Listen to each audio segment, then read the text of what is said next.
Great to see so many people joining us for this talk with Anawana Haloba. My name is Marianne Zamecznik, and I'm the curator here at the Trondheim kunstmuseum. And I want to start by saying thank you so much for coming to Trondheim and helping us in installing your work for the first time. We acquired the work, as Luan mentioned previously, we acquired the work in 21, 22 as part of the Corona purchases. We got some funding from the government to acquire art during the COVID pandemic. And this is the last one of the works that we purchased with that funding. So we're very happy, first of all, that we could buy it. I've been following your work for years, since your master's at the KIO. Yeah. In 2006, yeah? Kanmag. Huh? Kanmag. Yeah. Yeah, ikke masters Kanmag. Yeah. Yeah. That was before the BA. It was exactly in the switch, 2006. Yeah, because we were the last group. So. Yeah. It was a giant group with both BAs and then the hovedfag, the old system. Yeah. So it's 2006, that's when you finished your education. And after you've had a big development, very interesting, but less known to many people in Norway. You're more like known abroad. I think when you see the amount of exhibitions and biennials that you've been part of, I think it's a bit surprising that you're not more sort of well known in Norway. And I think that I wanted to actually talk to you a little bit about this work particularly. It's not exactly a sound installation, as you said. You've made several sound installations, video installations that you've shown both in Norway and abroad. And this is something that you specifically call an experimental opera. So I don't know if you want to say something about how come that you're so specific about the way you describe what this work is. Well, firstly, because I think everyone hears the male voice which is singing, which is basically borrowed from Weavila, which is a form of folk opera, they would say, from the Plateau Tonga. And it's not everyone actually that does Weavila. It's very specific because they come. It's the Tonga people in an area called Namwala and area called Monze, but also very specific to Wengwa, Kanundwa areas where my great-grandmother also comes from. Hence, also my father coming from there. And why I call it an opera, it's also, of course, when you talk about opera, there's this idea that opera should sound like, whether it's Carmen or something, based in the Italian form of opera.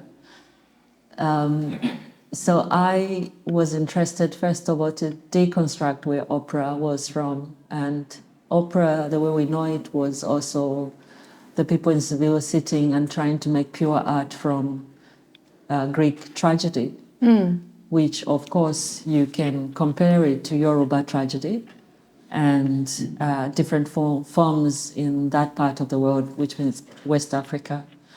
And I think I started from there.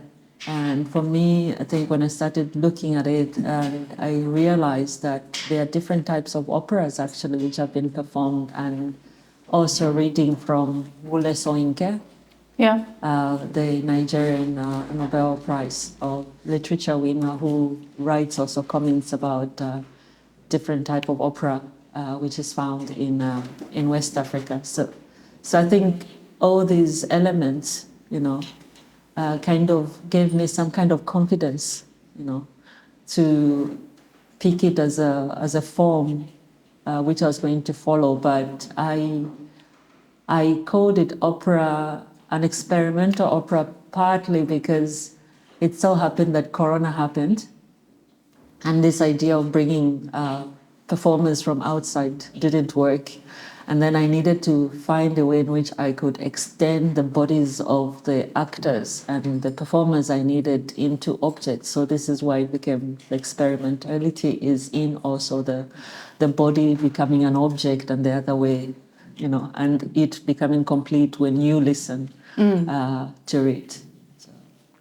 Yeah, there's another thing. You said that the title also came from a course that you were teaching at the Art Academy in Oslo in 2001 called How to Repair My Grandmother's Basket, where the method that you used in that course was a comparative one, replacing two things together. Can you say something about that? Yeah, because when I started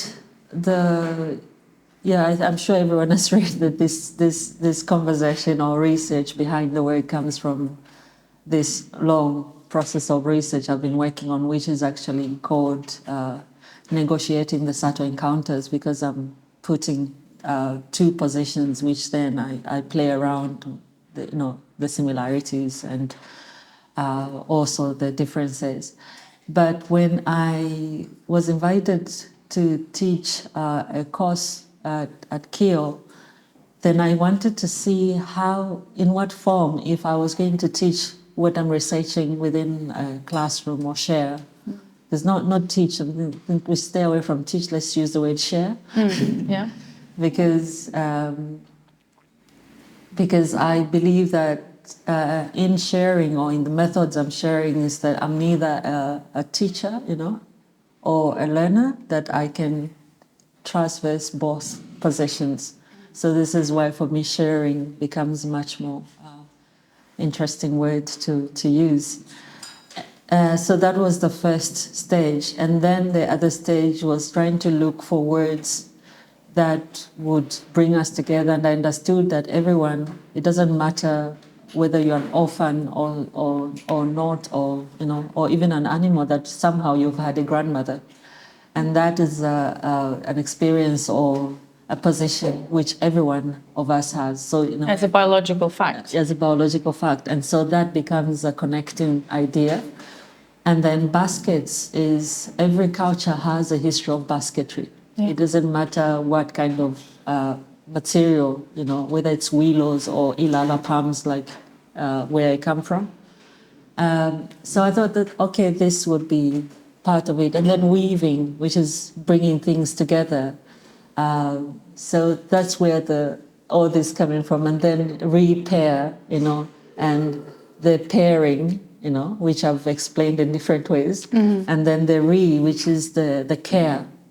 But also usually means again, and that this is also a tirelessly the kind of process which I think we have to engage with all the time if we are going to rethink knowledges the way they have been presented to us before, or information how it has been represented to us before. If we are going to look at it back with care, then we have to do it many times, and so that's the in the title. Yeah, so, and what I mentioned about the comparative method, I think that was mostly about like putting two things together and trying to approach a topic that we are familiar with, or we think we are familiar with, or have preconceived notions about. For example, the relationship between the global south and north, and the way that we in the north sort of think about issues of colonialism or our role in this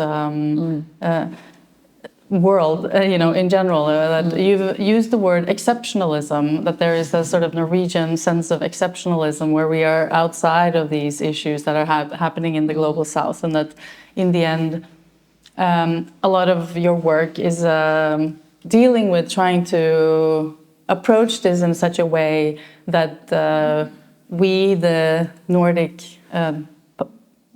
people, we kind of approach these issues with a greater sense of empathy, that we engage with it, and from a sense of together as humans, we understand that this is also part of our reality, which I think this work does in its essence.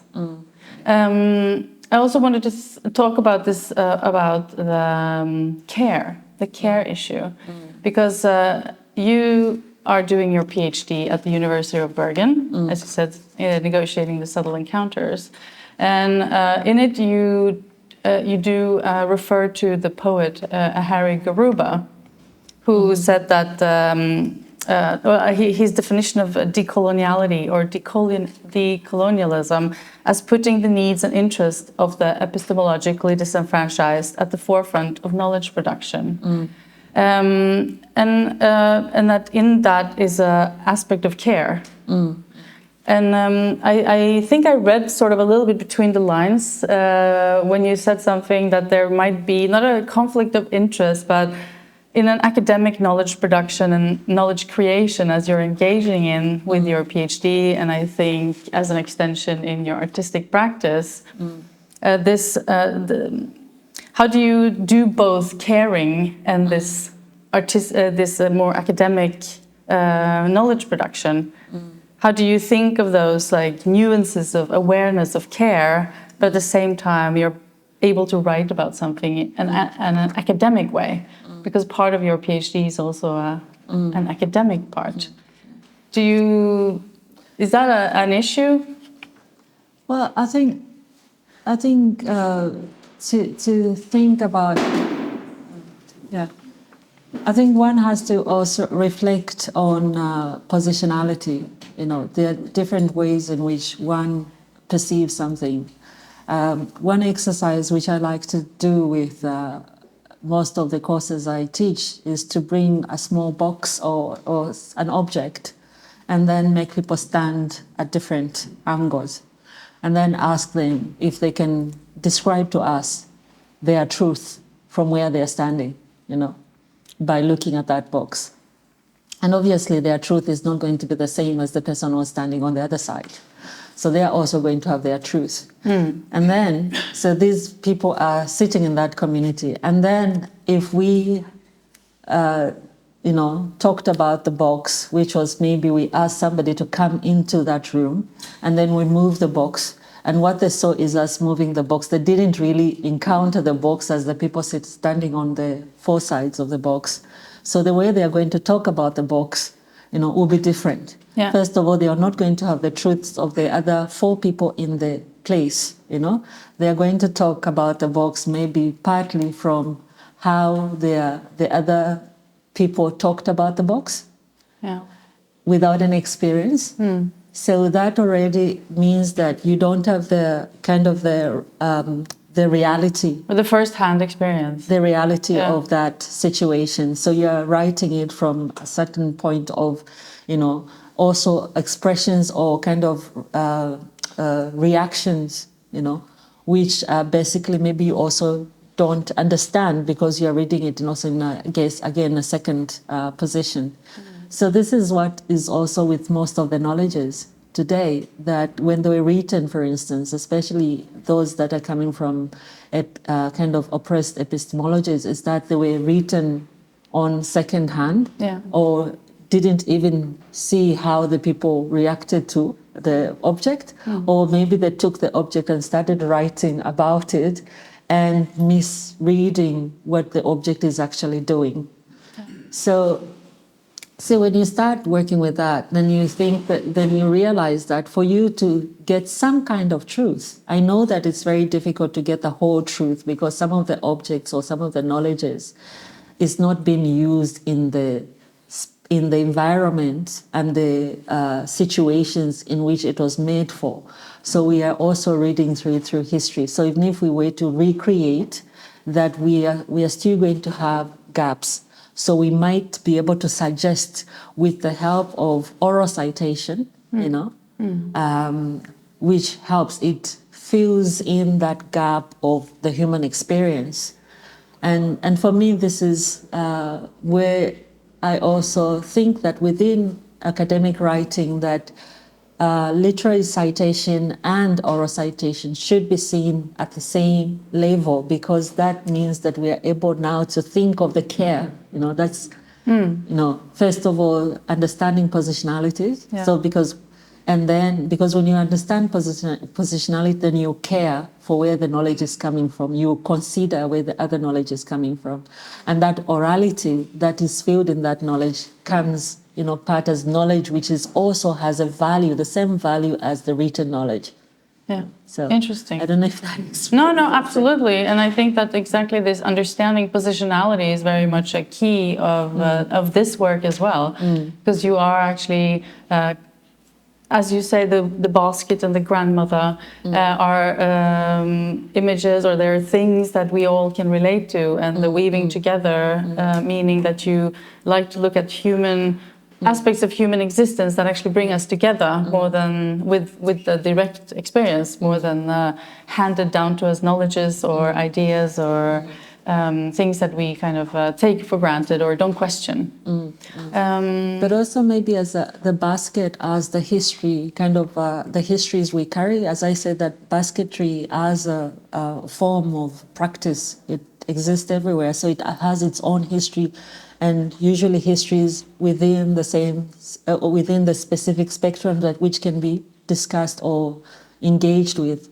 But what also that means in this context of kind of the game in the class is also to kind of make each individual kind of be able to bring their history and also reflect on that. So when we talk about Fanon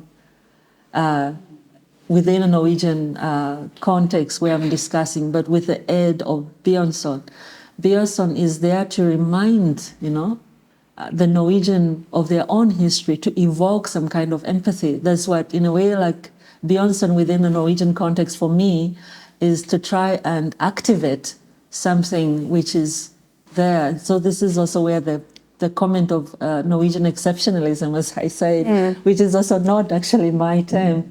I actually I read Will Bradley's kind of essay which he was writing on urbanization and Oslo, where he was talking about all the architectural drawings which sometimes it doesn't reflect on the population which Oslo has, But at the same time, we have this idea that, vi hjelper mange mennesker der hvor det så vi kan sende mange penger, mye penger.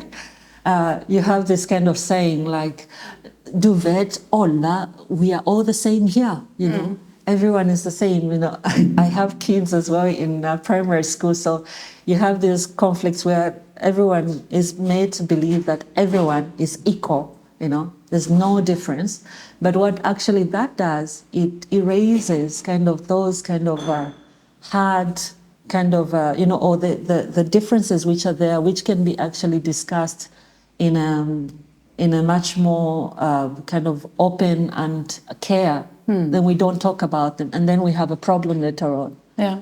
But then because we haven't discussed with that, so we don't even know how to handle. Yeah. But if we had to evoke, like recordings of Bjørnson writing during the industrialization of Norway, or during the famine when people were fleeing Norway because they were hungry, there were a lot of refugees in Sweden.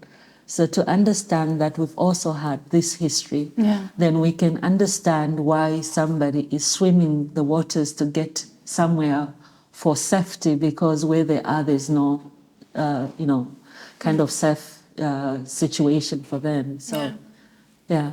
Yeah, it's interesting. Because I wanted to actually come back to that about this comparison between the two writers, and that for many, Frantz Fanon, who was an Afro-Caribbean psychologist and doctor and activist, for many he's unknown, but he's been discussed more widely during the last 5 to 10 years in Norway. And the fact that as you bring him up and compare him to Bjørnstjerne Bjørnson, who for us is mostly somebody we think of writing the lyrics for the national anthem, so he's like part of our like almost national DNA. And I think maybe somebody knows that he was part of sort of Norwegian leftist movement, but maybe not so familiar with him as a humanist. And the fact that he spoke for minorities and women in the nation building, that is something that I think for many is maybe not so in the forefront, in fact. Yeah. And you came across Björnson after reading a book by his son, or are you something that Ina Blom, Ida. The Norwegian art historian, wrote? No, not Ina Blom, but Ida. Oh yeah, okay. Ida Blom, which Okay, is it's not Ina Blom. Literary historian. Oh, okay, I was a bit confused. Yeah. I actually encountered first Björnson in a Norwegian language course at Rosenhof, which was offered to most foreign students when you came to Norway. And then I encountered him through another actually librarian called Tuva Bakke, who is also a feminist, speaking about her experience the first time she read Björnson in a seminar in China. Okay. So that was my second part. And the third part was then reading Ida Blom's text on Björnson. And in that essay, that's where I found the text, the phrase, the modern woman has understood that for her children and herself to be considered in this nation building, that she has to take an active action. Yeah. You know? And that for me became similar to reading Algerian Unveiled, where Fanon is warning against masculinity towards nation building within Algeria. And for me, I think Björnson, at that time, he's writing during a modernist project, and decoloniality or decoloniality from settler colonialism was also a modernist project. So, and I put these kind of projects, next to each other, and I start thinking from that perspective. I'm not a theorist. I'm not a historian in any form. So I'm just somebody who is really interested in these things, that I tend to delve deeper into that. But then, of course, there are other writers like Zex Mda, who's writing, for instance, one of his recent book, which is called The Zulus of New York, which has a scene where there's a slave who has been picked from somewhere in West Africa, who is in a cage in Central Park, and people are watching. And then there's a young man who is in a circus, who is a Zulu young man who is been performing in New York. And he goes to the park and starts to watch also the woman in the cage. And the woman in the cage gets carried away. They have like some kind of silent conversation between them. Now he makes jokes, without saying, and the woman in the cage really laughs, loudly, and the people that are viewing them, they, oh gosh, they think that is kind of an extra act of primitivity, which is appealing to them as they watch, but without knowing actually there's a different kind of conversation. But this story is written within a fiction kind of book. And for me, this story, which is fiction, but which is based on historical facts or historical similar kind of situations, that it says it humanizes history. And I think from that perspective, like when I go into the art production, there's that idea of fiction, but which is based into, situations which we encounter in everyday life, which we have read about, and also to kind of find solutions or suggest, because maybe finding solution is so big. Yeah. I'm just one tiny molecule in this whole world. So it's in a more kind of suggesting different ways in which we can read history, but also in which we can maybe think of another way in which we exist with each other, which is much more kind of, accepting. So I think in my own way, that this is maybe kind of a silent strive which I try to do. This is why also that the work is very much from the start with the research material in the written form to the acting to the materiality. There's a lot of dialogue of finding, negotiating the positions, the encounters there, no matter how subtle they are, or how loud they are, and see how we live through them. Yeah. I'm sorry that I have all this long. No, but obviously you responding. So. Yeah, you have a PhD going on, so I guess these all thoughts are part of the process of working with that. Yes, it is part of the process, but it's it's also a process maybe of also just being, because sometimes when you say PhD, it sometimes feels like it's not, kind of reachable. Yeah. But it's also just a process of being and trying to understand the world around you, because partly is reading information. The other part is actually having people like my mom as a kind of a discussion mate. When the opera starts, it starts with this opening glee of a choral singing, which is from the Nkoya people. My mom is Lozi. The Nkoyas are part of the smaller groups that were incorporated in what is called the Barose Kingdom. But she grew up with this music. So when I was saying I was looking for this music, and she was like, yes, I have these people and these people. And then all of a sudden, I just thought that she was going to just bring these people to work with me. The full choir. Yeah, and then she really wanted to participate in the singing. And she was there in the studio, kind of singing with them and trying to, do like different roles. This is also why I also thank her in the pamphlet we have. Her name is Albertina Cirillo, so she's a teacher. And your father is also in the opera. My father, yes. He's also singing. Yeah, he's also singing. He does the translation for me from English to Tonga. Oh yeah. And also my sister, who is silent, but she's also a linguist who does some help translations.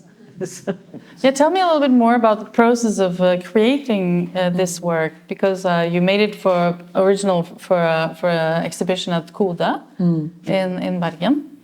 And the process of creating this libretto or the musical composition as well.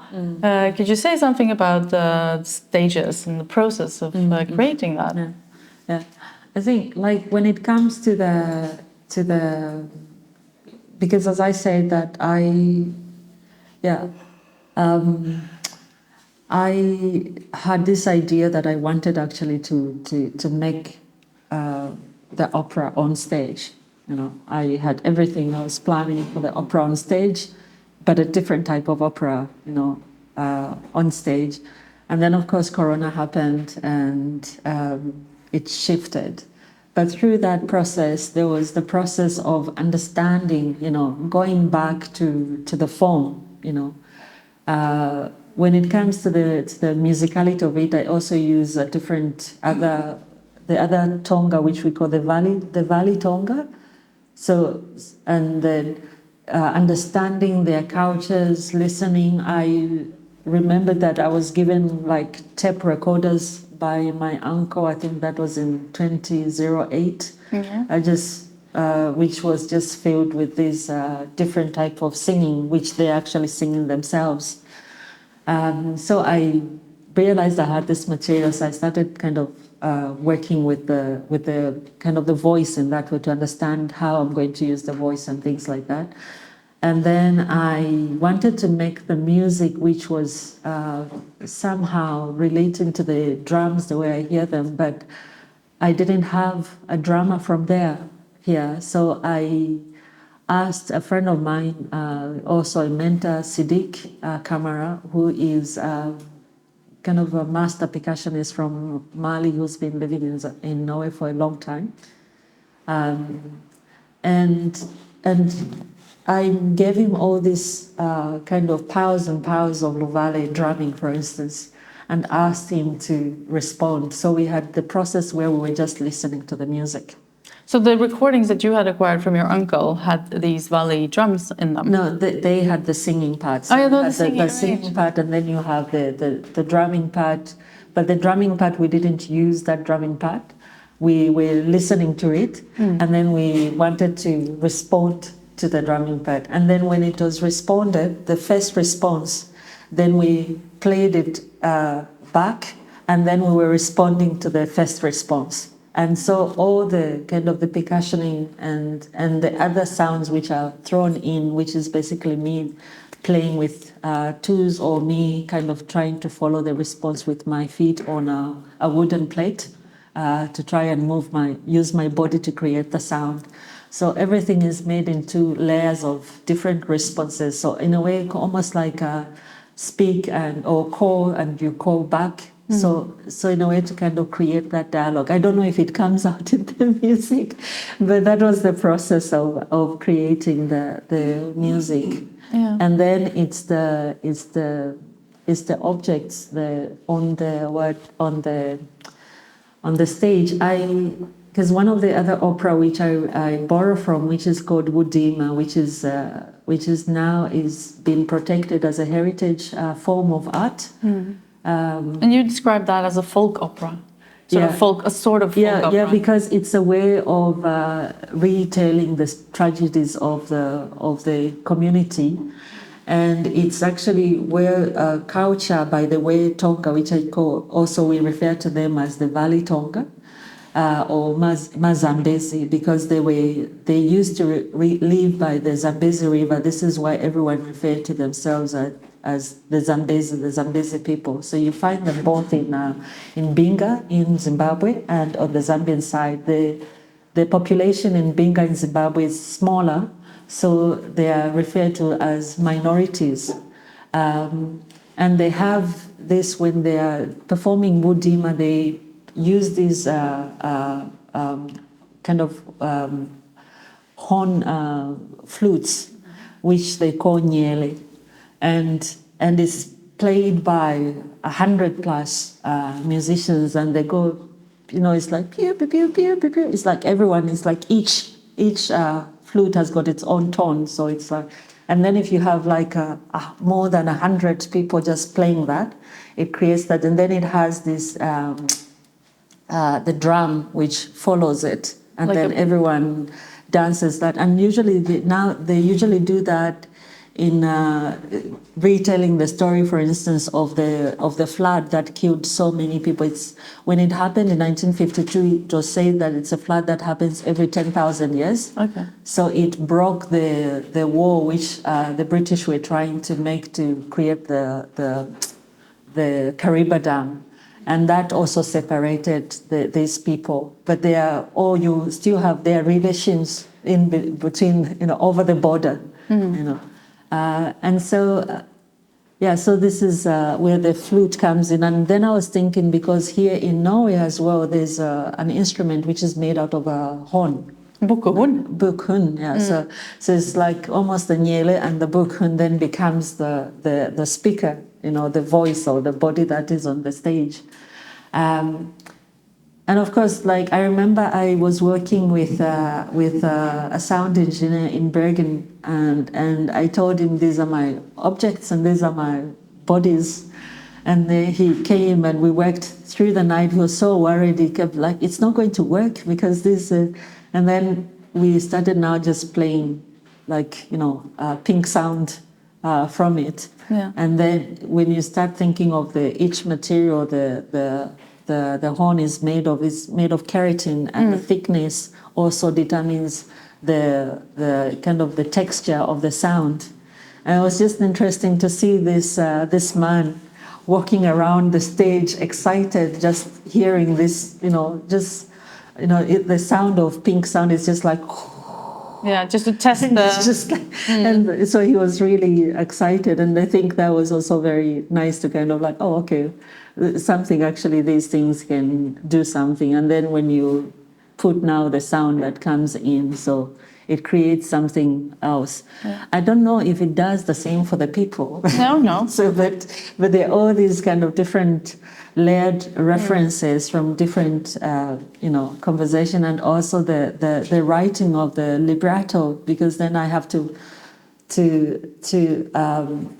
set it within the environment which I live, which is for me, of course, my environment, which is also Oslo, being in Oslo. But also when I go out of Oslo, or when I go to another place which looks like Oslo but is not Oslo, for instance, when I'm in Amsterdam. So then I start also writing, also bringing in my writing the characters which I see, or which I meet, what I've heard from their viewpoints of being, someone different, or actually talking about how the positionality in the text.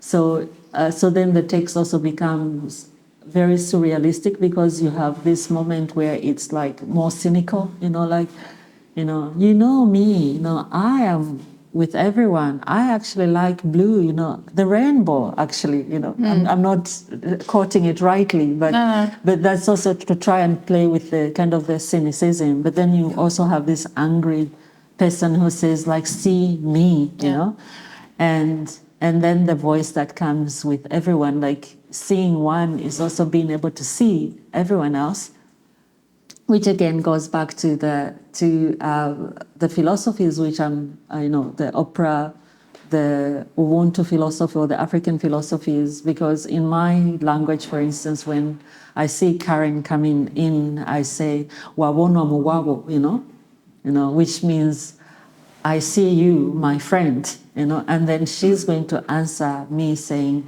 I see you too, Or in Zulu, it says sanbonane, which is basically, I see you, you see me.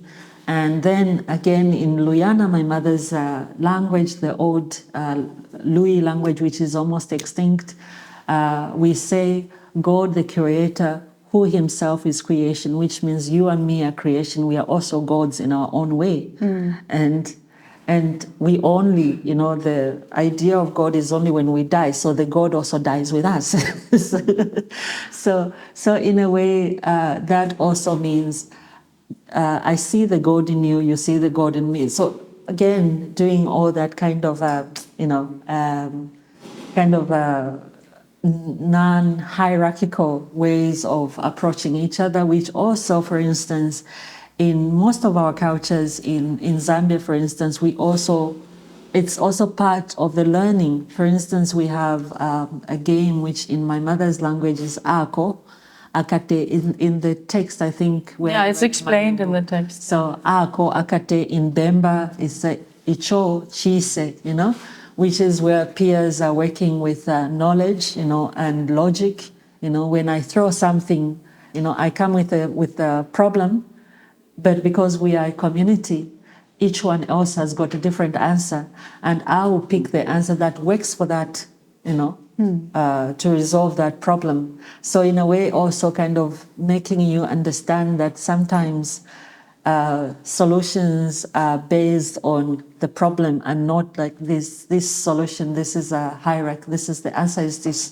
If you're going to write this, it's supposed to be like, just this right answer, which means the other answers are not as valuable as this. So in a way, all these kind of, small references, which are also based within a cultural understanding.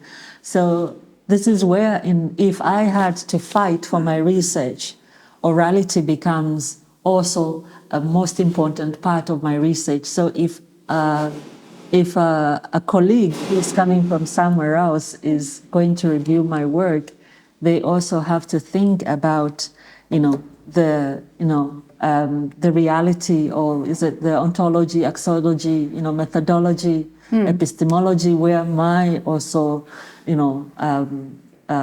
subject is based in. So yeah. Oh God. No, but it's interesting. Just the speaker could you just try to move it? Okay. There's some noise going. Okay.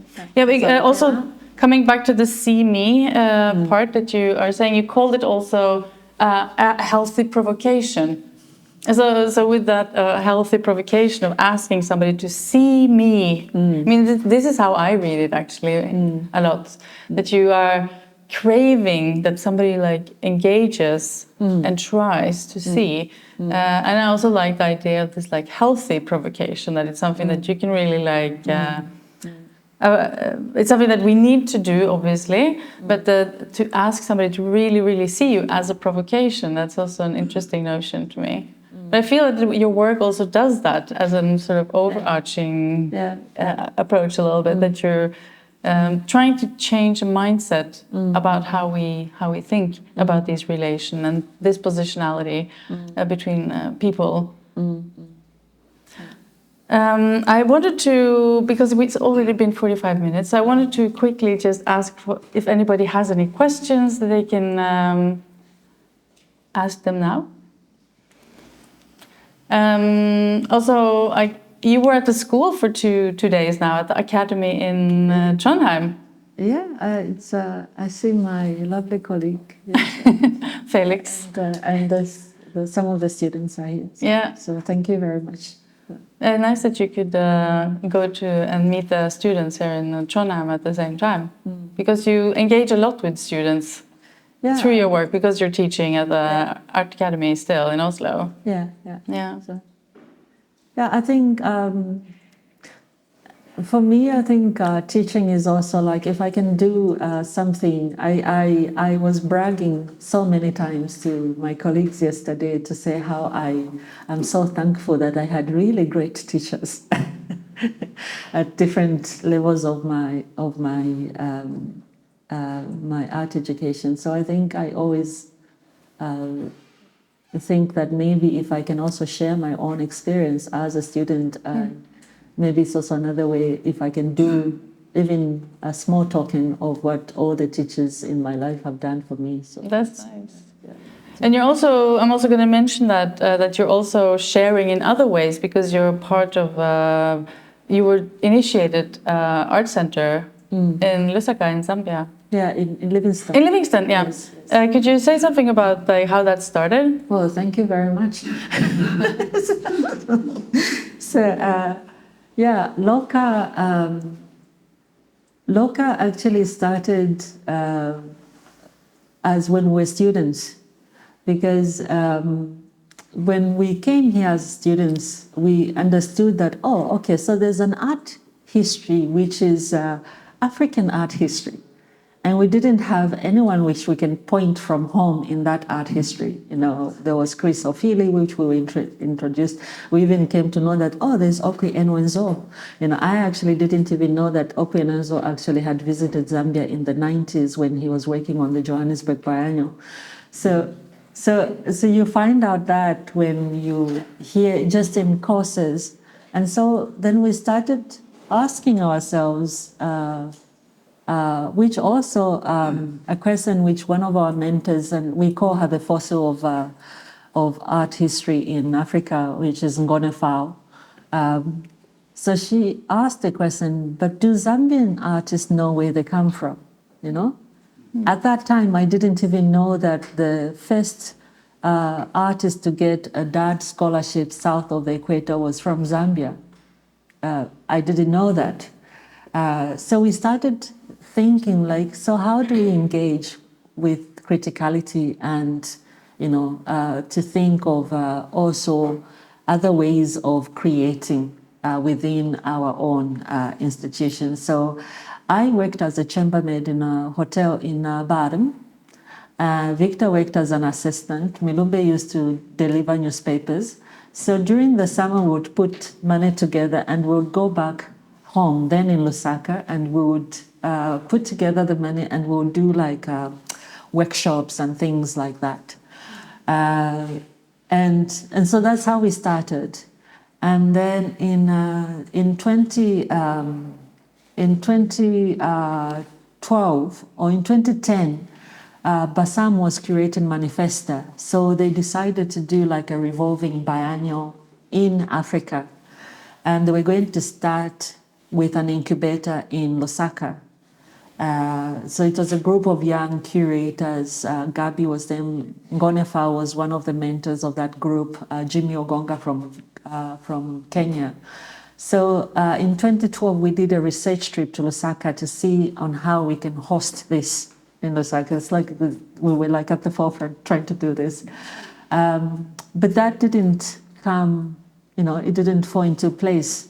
And then, of course, there was differences between the Mondrian Foundation, which was going to sponsor this project. And so we ended up left on our own. So we thought since our project on our side came from us, so let's start to do it in a different way again. So this is when we started thinking of actually making things there. But then we were advised by both Bise Silva, who is now late, and Gonefa, saying that you have to be careful with our governments in Africa because they will give you a building today.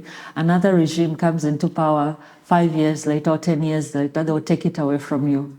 So then we started thinking, so what do we do? And then we started raising money. And 2027, I had some shows around, so I put the artist fee money because I'd started the PhD. So I had extra money, and then we started the foundation. But then now I'm going to say one thing before I say the other thing. So starting institutions by artists in Zambia is not a new thing. Our whole art history is starting from there, starting from the 60s. The Art Association, all institutions in Zambia were done by artists. Were started by artists, including the National Visual Arts Council. So what we are doing is something which, has some traditions. Yeah, it's the tradition which we are carrying on. The only thing we are trying to do differently is that we have decided okay, there's a lack of criticality. This is what we want to do. There's been a lot of patronage coming from the settler Zambians, which that patronageship is very rigid, that you have to be in a certain group for you to get a possibility to get somewhere. So this is what we are trying to do. We are not going to work in that way. We want to work with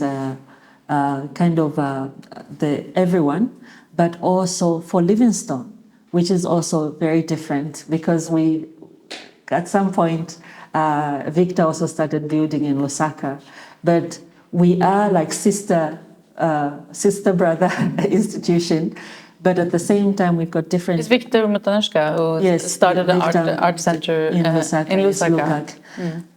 So we started in 2014 in Livingstone as Locker, and then 2022 Lukac started in Lusaka, but in Livingstone as a city is like a man. Now, this is my Lozi part. It's like a man who sits with his temper on his shoulders.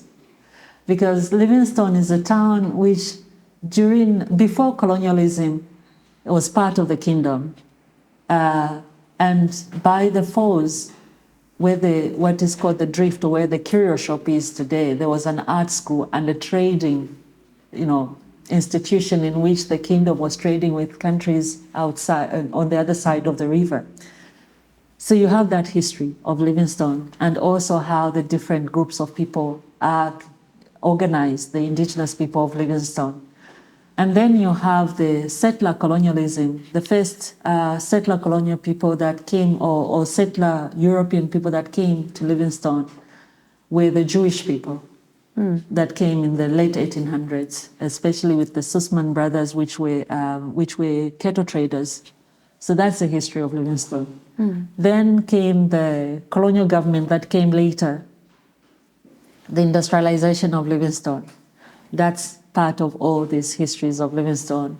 The architecture, Livingstone as a city is an architectural archive, which is interesting for any architect student who wants to delve into that. Musicality. So you have all these layers of Livingstone. When you go today in Livingstone, you'll find all these traces of Livingstone, which makes it very special. When you speak of architecture, Livingstone's soil is 80% or 60% sand. Okay. So when you build in Livingstone, you have to think of how to build.